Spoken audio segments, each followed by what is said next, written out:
The restaurant hummed with quiet elegance, white tablecloths, polished wine glasses, and the low murmur of laughter from wealthy patrons. But behind the kitchen doors, chaos reigned. Dishes clattered, orders piled up. At the center of it all stood Ava, a young black waitress with tired eyes but an unbreakable spirit. She'd been working double shifts for weeks, trying to save enough money for her mother's surgery. But that night, everything changed. The manager, Mr. Dalton, a man with a cruel smirk and an ego to match his expensive watch, cornered her. He'd been finding excuses for weeks to call her into his office, to belittle her in front of staff, to make her feel small. This time, when she tried to walk past him to deliver a tray, he grabbed her wrist and hissed, "You don't walk away from me. Ava, you work for me. Before I tell you what happened next, tell me in the comments where you're rewatching from. I love knowing who's listening." Ava's hand trembled, the tray rattling. Her heart raced, but she forced herself to whisper, "Please, I need this job." Dalton's grin widened. He leaned in close and muttered something that made her stomach turn.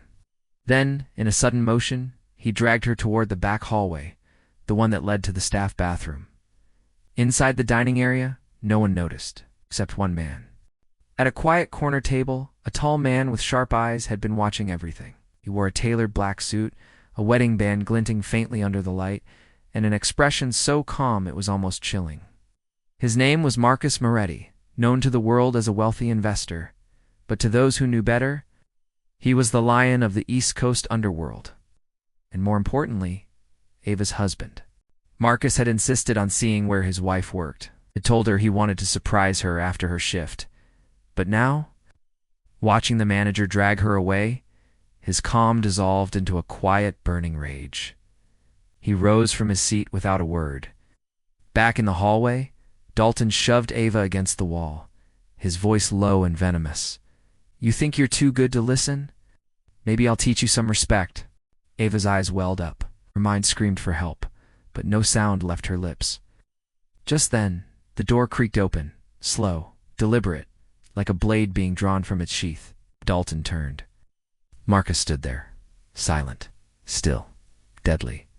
For a moment, no one spoke. The air itself seemed to hold its breath.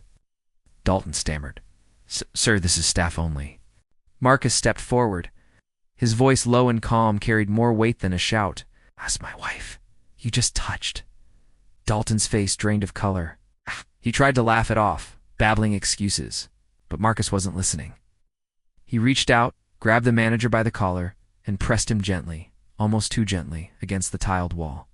"You think power means hurting people smaller than you? Let's see how you handle someone bigger." In the dining area, whispers spread as the sounds of struggle echoed faintly through the hallway. A waiter peeked around the corner and gasped. Within seconds, every staff member froze in silence. Marcus didn't raise his hand beyond what was needed. He didn't shout. He didn't need to. His words struck harder than any blow.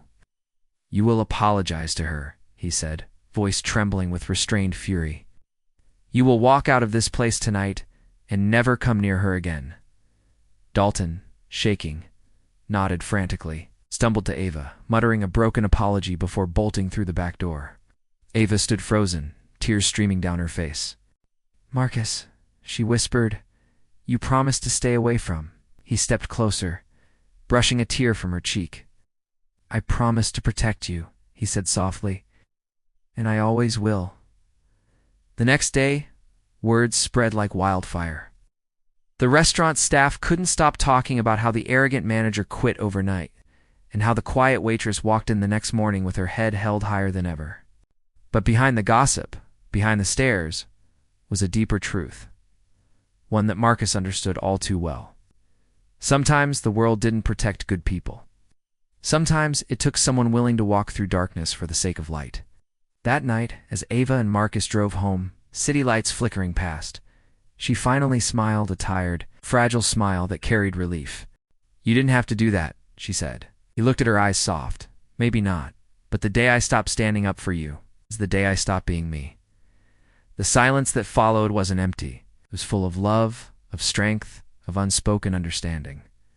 Because kindness doesn't always look gentle. Sometimes it looks like fury held in check. Sometimes it wears a suit and walks into fire without blinking, because love doesn't stay silent. It stands up. It fights back. And as the city lights blurred behind them, Ava reached for his hand and whispered, "You always find me when I need you most." He smiled. "Always. Tell me what you would have even done if you were in Ava's place." I read every comment. Subscribe to Cinematic Whispers for more powerful stories of justice, love, and redemption.